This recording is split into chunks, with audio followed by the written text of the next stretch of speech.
Então vamos lá, todo mundo aí, né, comentando, muito comentário sobre essa demissão de uma pessoa bastante popular aí em São Paulo. Eu não conheço o trabalho dele, por só ver, porque eu moro no Rio de Janeiro, não acompanho o jornal daí, mas ele era bastante famoso e fazia de vez em quando umas entradas no Jornal Nacional. O que eu me lembro dele foi num acidente da TAM que teve em São Paulo, e que aquele acidente que o avião estourou lá do outro lado, ele estava fazendo um ao vivo lá e ficava falando, tinha pessoas aqui do lado que assistiram e tal, e eu pensando, por que ele não atravessa, vai lá perguntar para as pessoas o que elas viram, ficava só falando. Mas eu não vou fazer um comentário sobre ele, porque o foco do Fórum Mídias são os mídias, né? Ou, no caso, a Globo. Né? E a Globo fez a demissão, o acusando de uma infração ética. Não é? Ele foi demitido por uma infração ética. E aí eu quero lembrar de alguns fatos da Rede Globo de televisão. Este aqui, o primeiro, um gravíssimo. Este aqui é o José Oliveira Bonifácio, sobrinho, o famoso Boni, todo-poderoso da Rede Globo durante anos e anos, que reinava. E ele confessa, candidamente ou cinicamente, dependendo de como você queira ver, que a Rede Globo manipulou, não apenas na edição, mas o debate da Globo, o debate de Collor versus Lula, no final do segundo turno, era um pool de emissoras. Naquela vez foi feito um pool, não era só a Globo, eram todas as emissoras. Só que o Boni é que fez, como ele confessa aqui, ó, a gente não pode mostrar, tem isso lá, ó, isso aí é um vídeo lá no YouTube, quem quiser ver, veja o vídeo lá, ele falando, mas eu fiz aqui a transcrição, porque a gente não pode passar a imagem, que é num programa de entrevista do Geneton Moraes, e o Geneton pergunta, você, como grande nome da TV, chegou a ser procurado por algum candidato na primeira eleição direta para presidente depois do regime militar? Que conselho objetivo você deu? Boni, nós fomos procurados pela assessoria do Collor e o Miguel Pires Gonçalves, esse Miguel Pires Gonçalves era o superintendente executivo da Rede Globo, ou seja, foi ele, Boni, foi procurado pelo superintendente executivo da Rede Globo, que pediu que ele desse alguns palpites para a participação do Collor no debate. Eu achei que a briga do Collor com o Lula nos debates estava desigual, porque o Lula era o povo e o Collor era a autoridade. Então, nós conseguimos tirar a gravata do Collor, botar um pouco de suor com glicerina, passou glicerina no Collor para dar a sensação de que ele estava suando, e colocamos umas pastas, quem no cinema do debate, lá o Collor tinha umas pastas em cima do púlpito, assim, em que deixaram vazar que naquelas pastas estavam acusações graves que o Collor iria fazer ao Lula durante o debate. Antes, né, a maioria das pessoas aqui era nova, não participou disso. Antes disso, havia várias. Tinha explodido a denúncia da filha, da Lurian, e havia uma série de denúncias e ameaças de que o Collor iria fazer uma grande revelação no dia do debate. Tudo isso para desestabilizar o Lula, que estava disparado na frente. E que, quer dizer, não estava disparado na frente, não, mas ele estava chegando para ultrapassar o Collor. O Collor era que saiu na frente. Aí ele fala que e ali estavam supostas denúncias, mas as pastas estavam inteiramente vazias, com papéis em branco. Lógico, não tinha denúncia nenhuma. Foi uma maneira de melhorar a postura do Collor junto ao espectador para ficar em pé de igualdade com a popularidade do Lula. O suor do debate não foi produzido. Todo aquele debate foi, não o conteúdo era do Collor mesmo, mas a parte, assim dizer, formal, nós é que fizemos.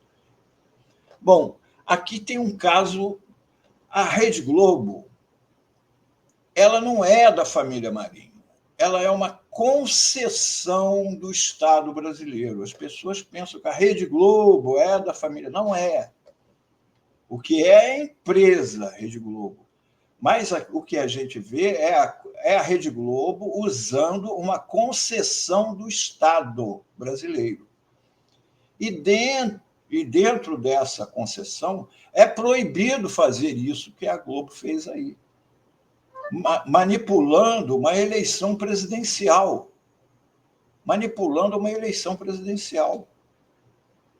É uma coisa gravíssima. Gravíssima. Aconteceu alguma coisa com o Boni? Ele foi demitido por infração ética? Não. Aconteceu alguma coisa com a Rede Globo, uma confissão de culpa de que não deveria ter feito aquilo? Também não. Então, esta é uma.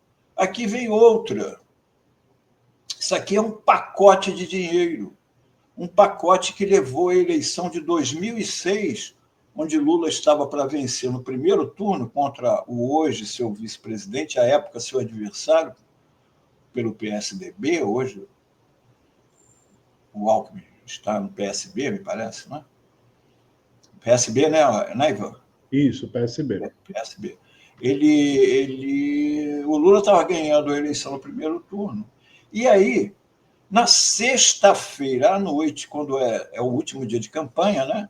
Sexta-feira, no sábado é aquele dia que as pessoas têm para refletir, e no domingo, o dia da votação. Na sexta-feira à noite, o Jornal Nacional veio com esse pacote de dinheiro aí. No mesmo dia, na sexta-feira à noite, um avião da Gol se chocou com um jato executivo durante o voo.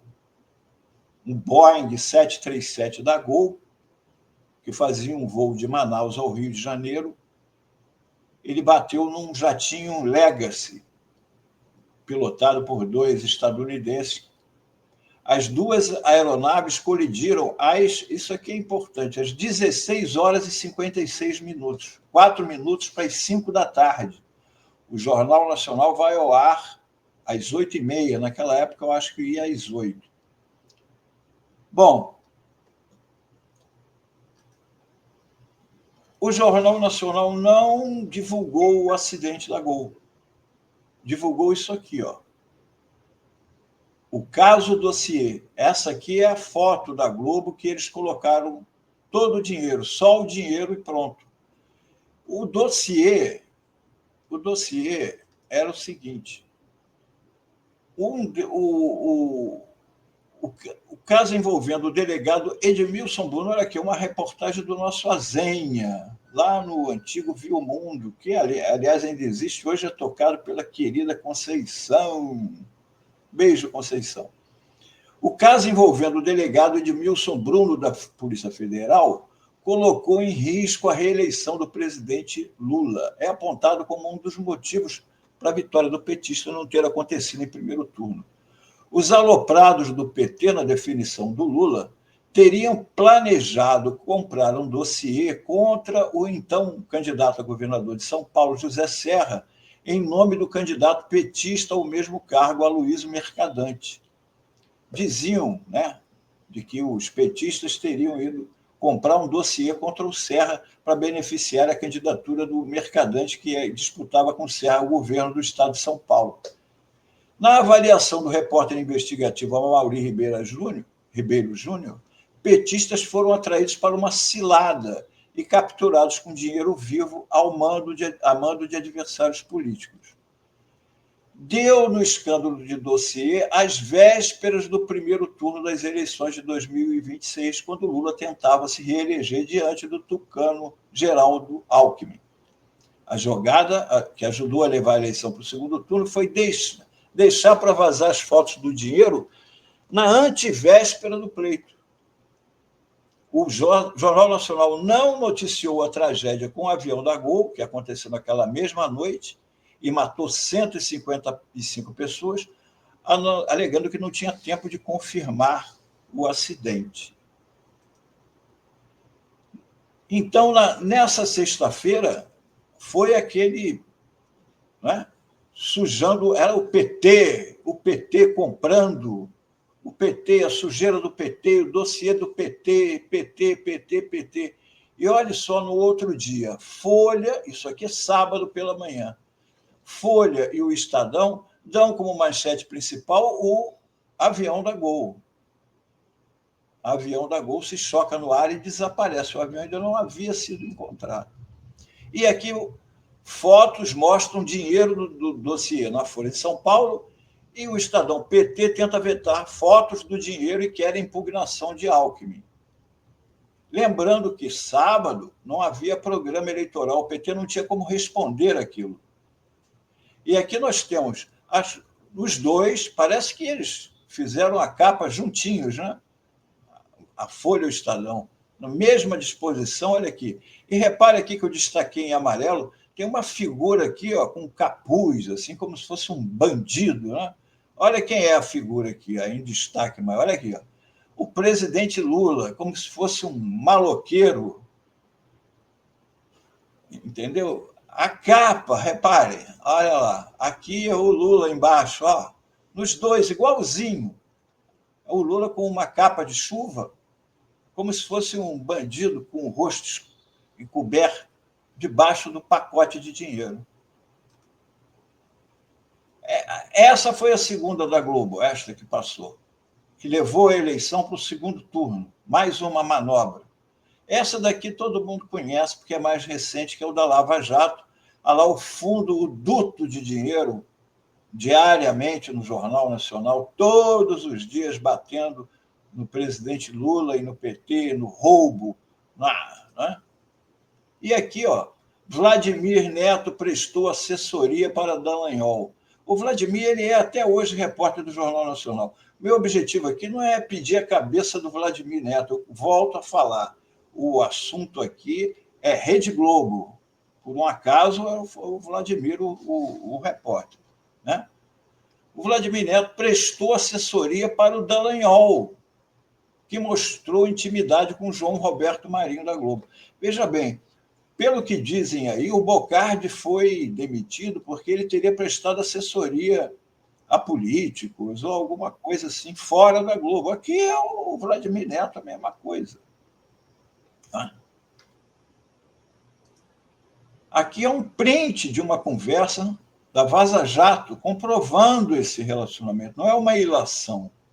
O Dallagnol fala: você acha que temos que fazer nota sobre a condução coercitiva? Ou seja, ele era o orientador. E o Vladimir Neto: não. Para quê? Não vejo que vocês poderiam ganhar com isso. Ah, entendi o recado. O CF era o Carlos Fernando, outro procurador lá da Lava Jato. Foi muito bem na coletiva ao abordar esse ponto. Isso aqui é matéria da Fórum, da época, comentando isso. No dia posterior, os procuradores resolveram emitir a nota, que era uma nota para protestar lá em favor do Moro.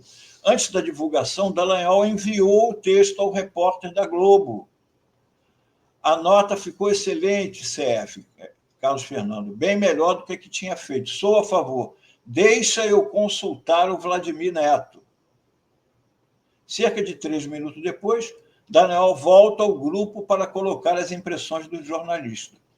Falei com Vladimir Neto, ele acha que não valeria a pena porque só reaviva, a não ser que seja para soltar agora para não deixar o Moro sozinho. Mas ele acha que teria que ser muito serena, porque estamos mais expostos do que o Moro na avaliação dele. Relata, para em seguida dizer que mandei a nota para ele e espero as impressões dele. Na sequência, o Dallagnol defende a divulgação da nota para não deixar o amigo Moro apanhando sozinho. Por mim, soltamos, porque eu não deixo o amigo apanhando sozinho. Independentemente do resultado, soltaria por solidariedade ao Moro, escreveu, recebendo a anuência do Carlos Fernando. Concordo. Vladimir Neto achou ok o final atacando, mas achou realmente para tirar o início, escreveu Dallagnol. A Associação Brasileira de Juristas pela Democracia e a Associação de Advogadas e Advogados Públicos para a Democracia protocolaram, nesta quinta, é uma matéria da Fórum, uma denúncia contra o jornalista Vladimir Neto na Comissão de Ética e de Conduta do Grupo Globo. Ou seja, a Globo não podia nem alegar que não sabia disso, porque duas associações de juristas e de advogados protocolaram uma denúncia. De acordo com os juristas, a atuação profissional de Vladimir viola diretamente o Código de Ética e de Conduta do Grupo Globo, este mesmo que o Grupo Globo alega que Ricardo Bocardi, né? Rodrigo Bocardi violou e que, por isso, ele foi demitido. Então, aqui, a Associação Brasileira de Juristas e a Associação de Advogadas e Advogados Públicos denunciaram ao Vladimir. As entidades destacam ainda que, segundo as mensagens divulgadas na série Vaza Jato, Vladimir Neto atuou premeditadamente e com evidente propósito conspiratório contra o Estado brasileiro e agiu de forma cooperada e com evidente desvio de finalidade da sua profissão. Essa foi uma acusação gravíssima. Resumindo, nem o Vladimir Neto foi demitido, trabalha até hoje no Jornal Nacional, e nem a Globo fez um meia-culpa. Logo, a Globo concordava com aquilo, que é o que para todos nós é óbvio, né? Que a cobertura da Globo era totalmente favorável à Lava Jato. Né? Então, mais uma vez, uma infração ética. E agora vamos à última aqui, numa charge que é rápida e fulminante. É uma charge aqui, em que o William Bonner, o campeão de isenções fiscais na comunicação é o Grupo Globo. Só de janeiro a agosto deste ano deixou de pagar 173 milhões, um total de 35,74% de todas as isenções fiscais no setor. Isso daqui é outra infração ética, porque a Globo, não só a Rede Globo, como os jornais, a rádio, fizeram uma campanha contra o ministro Haddad quando ele quis cortar as isenções fiscais. A Globo defendeu as isenções fiscais sem dizer aos seus leitores e telespectadores que ela era diretamente interessada nisso e que se beneficiava e se beneficiou de 173 milhões em isenções fiscais. Então, é meio complicado uma emissora demitir um jornalista por infração ética quando ela mesma vive cometendo infrações que, com certeza, são muito mais graves do que as que ele possa ter cometido, porque em duas delas, foi diretamente na eleição presidencial, e a terceira levou à prisão do presidente Lula e ele não poder concorrer em 2018, quando liderava todas as pesquisas que levou o Bolsonaro ao poder. Então, a Rede Globo não pode alegar ética para demitir ninguém. Ninguém. Era isso o Fórum Mídias de hoje.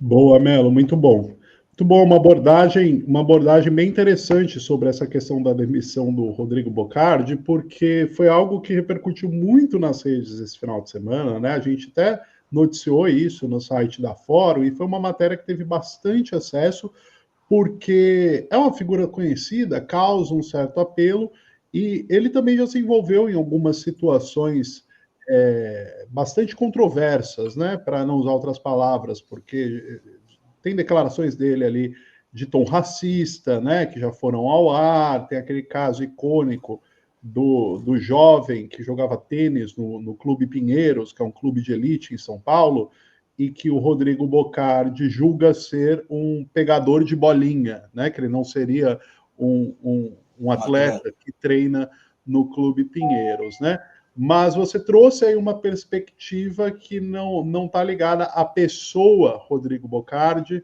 né, ao jornalista, e sim ao papel da emissora e as justificativas que ela usa para essas demissões, né? Se vale para um, deveria valer para outros também, né, Melo? Como você bem colocou aí, o problema não está necessariamente nos jornalistas, mas na orientação, não, no modus operandi da emissora como um todo. Muito bom o Fórum Mídias de hoje, Melo. Obrigado. Muito bom mesmo. Eu não lembrava dessa questão da véspera das eleições de 2006. O Azenha lembra bem. O Azenha lembra bem. Muito bom você ter trazido. Muito bom mesmo. Azenha lembra bem, né, Azenha? Tá sem som. Tem detalhes importantes sobre os bastidores, viu, Antônio Melo? Houve uma reunião em que o delegado Bruno vazou aquelas fotos. Você viu a parede que você mostrou? Aquilo é uma parede cenográfica. Aquilo foi feito para aparecer na propaganda eleitoral do Geraldo Alckmin. Aquela foto que você mostrou aí, aquela parede de dinheiro, foi montada pela Polícia Federal. Fizeram a foto para uma... supostamente, porque era para fazer uma perícia. Para que a necessidade de uma perícia montar uma parede? E aquela foto foi a que saiu na campanha de segundo turno do Geraldo Alckmin, que disputava com o Lula. E houve uma gravação, quando do vazamento do dinheiro pelo delegado Bruno, você se lembra dele? Delegado Bruno da Polícia Federal. A foto aí. Isso é claramente uma parede cenográfica, eu escrevi muito sobre isso. Eu peguei exatamente do seu Viu Mundo lá. Tiraram dos malotes, tiraram o dinheiro dos malotes, montaram a parede, fotografaram e vazou, né? Foi para a campanha do Alckmin, vazou para a capa dos jornais, e na ocasião do vazamento, o delegado Bruno estava com um grupo de repórteres, e aí ele instruía, olha, tira o nome da Protege, onde o dinheiro estava, põe o nome da Protege, vamos vazar tal hora, vaza no jornal hoje primeiro. Ele dava as instruções, os repórteres bovinamente ouviram. E um dos repórteres, quem era? Que estava lá, ouvindo tudo. Eu tive acesso a essa gravação e fui lá no meu blog, que era hospedado na Globo.com, e escrevi, tem uma gravação de um vazamento que é escandaloso do ponto de vista... Botei tudo lá no blog. Isso aí, muito bom. Isso aí. Pessoal, um abraço, até amanhã. Valeu. Obrigada, Melo, até amanhã.